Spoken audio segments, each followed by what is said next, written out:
안녕하세요. 우회전 홍과장입니다.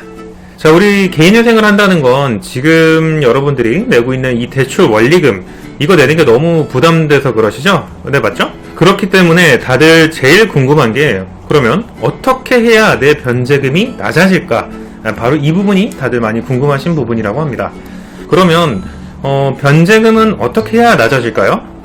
회생의 변제금은 부양가족이 많거나 혹은 소득이 낮을 경우 변제금이 낮아지게 됩니다. 부양가족은 나 혼자만의 노력으로 늘릴 수 있는 부분이 아니에요. 내가 갑자기 혼자서 뭐 애를 몇 명 낳을 수도 없는 거고, 그렇다고 멀쩡하신 부모님들이 내 부양가족이 될 수도 없습니다. 그래서 이 부양가족은 내 노력 여하로 될 수 있는 부분은 아니지만, 소득은 나의 노력 여하에 따라서 높아질 수도 낮아질 수도 있죠. 자, 그렇다라고 하면 내 소득이 나의 노력으로 인해서 낮아진다면 개인회생의 변제금이 낮아질 수도 있겠죠. 제가 오늘 다뤄볼 주제는 불법적인 방법으로 소득을 낮췄을 경우 과연 개인회생의 변제금이 낮아지느냐, 이 부분에 대해서 한번 다뤄보도록 하겠습니다. 개인회생에서 소득은 굉장히 여러가지 유형의 소득이 있습니다. 내가 직장에 다니면서 월급쟁이로서 받는 소득도 소득이고요. 혹은 편의점이나 이런 음식점에서 일하는 알바의 소득도 소득이고요. 보험 설계사나 학습지 교사 아니면은 통번역 하시는 분들, 이런 프리랜서의 소득도 소득으로 잡힙니다. 반면 예를 들어서 내가 편의점의 사장이다, 아니면은 식당의 사장이다, 이런 사장님들의 영업소득도 또한 영업소득으로 잡히고요. 이 소득들로 인해서 변제금 납부하는 것을 소득으로 변제금을 납부한다 라고 표현을 하죠. 자, 그러면 말입니다. 만약에 내가 일부러 고의적으로 이 소득을 조작을 해서 변제금이 낮아지는 게 과연 가능할까요? 조작을 해서요? 네, 정답은 당연히 아닙니다. 내가 그 개인회생이라고 하는 제도 자체는 말 그대로 대한민국 법원에 신청하는 법적 절차이고요. 내가 대한민국 법원을 상대로 사기를 쳐서 과연 끝까지 속일 수 있을 거라고 생각하고 계시는 건 아니죠? 대한민국 법원을 상대로 말입니다. 주변에 친구나 선생님 이런 게 아니라요. 대한민국 법원을 상대로 사기를 쳐서 끝까지 속일 수 있을 거라 생각하신다면 그건 굉장히 큰 오만입니다. 상담을 하다 보면 생각보다 많은 분들께서 이거 안 걸리지 않을까요? 저 완벽하게 법원을 속일 자신이 있는데요 라고 말씀하시는 분들이 계시는데, 이런 분들께 저는 항상 역질문을 드립니다. 자, 안 걸릴 자신이 있다고 하셨는데 만약에 걸렸을 경우엔 어떻게 하실 건가요? 이렇게 질문을 드리면 다들 갑자기 얼음이 드시죠. 왜냐면 생각을 안 해보셨으니까요. 저는 당연히 안 걸렸을 때의 어드밴티지보다는 걸렸을 경우의 리스크를 먼저 생각하시라고 말씀을 드립니다. 운이 좋게 내가 소득 서류를 조작을 했고 그게 안 걸려서 통과가 된다면 개인회생의 변제금도 많이 줄고 원금 탕감도 많이 될 겁니다. 그러면 정말 좋은 결과가 나왔으니 너무나 이제 운 좋게도 회생 변제금이 많이 낮아지는 결과가 나올 수 있겠지만, 만약에 운이 안 좋아서 걸리게 된다면 리스크가 너무 커지게 됩니다.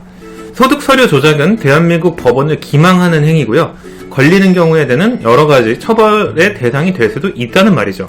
저희 우회전 사무실은 역사와 전통이 있는 서초동에서는 나름 조금 유명한 사무실이기 때문에 절대로 불법적인 정황이 있거나 서류를 조작하면서까지 진행해야 하는 사건은 죄송하지만 진행을 좀 안 하도록 하겠습니다.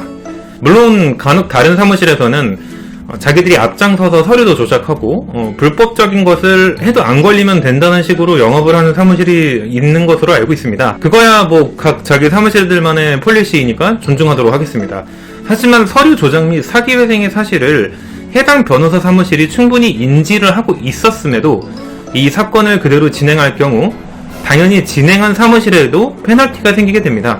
일단 저희는 변호사 사무실이기 때문에 법무사 사무실과의 비교는 삼가하도록 하겠습니다. 비교의 대상이 아니기 때문에 변호사라는 사람이 이러한 불법적인 정황이 있는 것을 인지를 못했다면 그 변호사는 능력적으로 문제가 있는 사람이 되는 것이고요.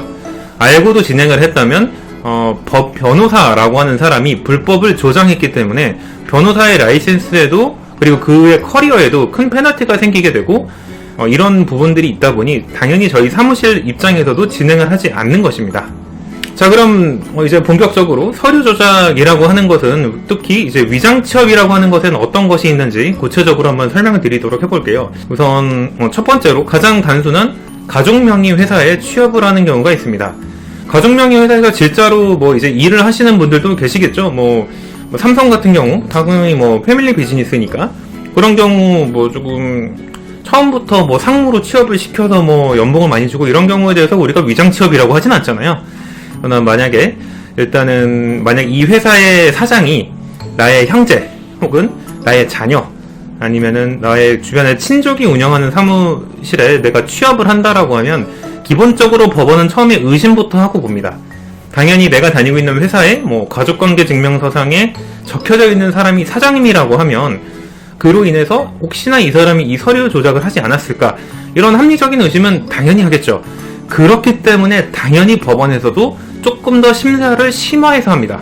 그런데 만약에 내가 실제로 근무를 하지 않고 그냥 뭐 가족 회사니까 거기에 재적 상태로 그냥 이름만 올려놓고 소득 신고만 하고 있는 경우에 이거는 발각이 됐을 경우에는 물론 이 서류 조작을 한 나에게도 문제이지만 이 서류 조작을 협조해준 내 가족에게까지 피해가 갈 수 있으니 절대로 해서는 안 되는 행위이고요. 그리고 가족명의 회사에 실제로 근무를 하고 있다면 그것은 당연히 내가 일한 것에 대한 보수를 받는 것이니 회생을 할 수는 있습니다. 그러나 만약에 내가 받는 보수가 너무 낮다면 법원의 의심을 받을 수 있겠죠. 이 부분은 보통 어떤 식으로 검사를 하냐면 내가 지금 현재 하고 있는 업무에 다른 직원들의 급여와 비교를 합니다. 만약에 나와 연차도 비슷하고 나이도 비슷하고 하는 업무도 비슷한데 다른 직원이 내가 일하고 있는 내 가족명의 회사에서 월급을 300만원을 받는데 나는 100만원을 받는다. 이것은 누가 봐도 너무 심하게 서류 조작을 한 부분이 되겠죠. 그래서 만약에 뭐 해당 직원이 월등하게 어떠한 업무 능력이 높아서 그 사람이 월급을 많고 내가 적다라고 했을 경우에는 업계 평균 급여까지 들어가게 됩니다. 그래서 이런 식으로 서류 조작 및 소득 조작을 했을 경우에는 굉장히 걸리게 될 리스크가 크게 되는 거고요. 자, 두 번째로는 가족 회사가 아닌 일반 지인 회사에 취업했을 경우의 문제입니다. 지인 회사에 위장 취업을 했던 아니면 실제로 근로를 하던 만약에 내가 해당 회사에서 굉장히 오랜 기간 동안 근로를 했다라고 하면 별 의심을 하지 않지만 회생하기 직전에 취업을 하게 됐을 경우에는 내가 지금 현재 다니고 있는 회사의 대표, 한마디로 그 회사의 사장과의 관계에 대한 질문이 나옵니다. 지금 현재 다니고 있는 회사의 사장님과의 관계에 대해서 진술을 하라라고 했을 때 만약 내가 지인이나 친구였음에도 불구하고 처음 보는 사람이고 전혀 내가 모르는 사람이며 나는 알바문 같은 이런 구인구직을 통해서 취업을 했다라고 하는 거짓 진술을 했을 경우 만약에 이게 발각되게 되면 굉장히 큰 문제가 되게 됩니다. 그래서 당연히 최근 취업한 사람에 대한 경우에는 최근 취업한 회사 사장님과의 관계에 대해서 소명을 하는 보장이 나오는 것이 일반적이고요. 전혀 모르는 사이인지 친척인지 친분 관계인지를 소명하도록 하죠. 또한 특수 관계가 있다라고 하면 해당 직종에 내가 지금 현재 다니고 있는 다른 직원들의 급여와 비교를 하는 아까와 같은 이런 것들이 조금 발생하게 되죠. 자, 이제 여기까지가 제가 가족 회사 그리고 지인 회사에 다니면서 서류 조작을 한 경우에 대한 얘기를 나눠봤고요. 세 번째로는 내가 지금 현재 실제로 아무런 일을 하고 있지 않은데 그냥 단순하게 어떤 회사에 4대 보험만 등록을 해놓는 경우들이 있습니다. 내가 이제 주변의 부탁으로 인해서 너 지금 소득 활동 안 하니까 우리 회사에 세금을 좀 낮게 하기 위해서 소득 신고를 좀 해주지 않을래? 이런 경우로 생각보다 4대 보험을 넣고 있는 사람들이 많이 있습니다.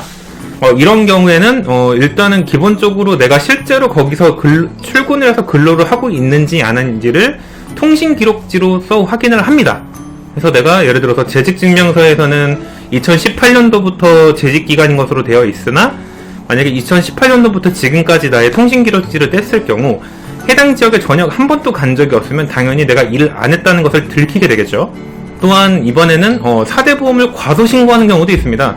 내가 실제로는 소득을 300만원 정도를 받고 있는데 단순하게 4대 보험 신고가 뭐 100만원으로 되어 있으니 내 소득은 100만원입니다 라고 진술하는 것도 굉장히 큰 문제점이 될 수 있겠죠.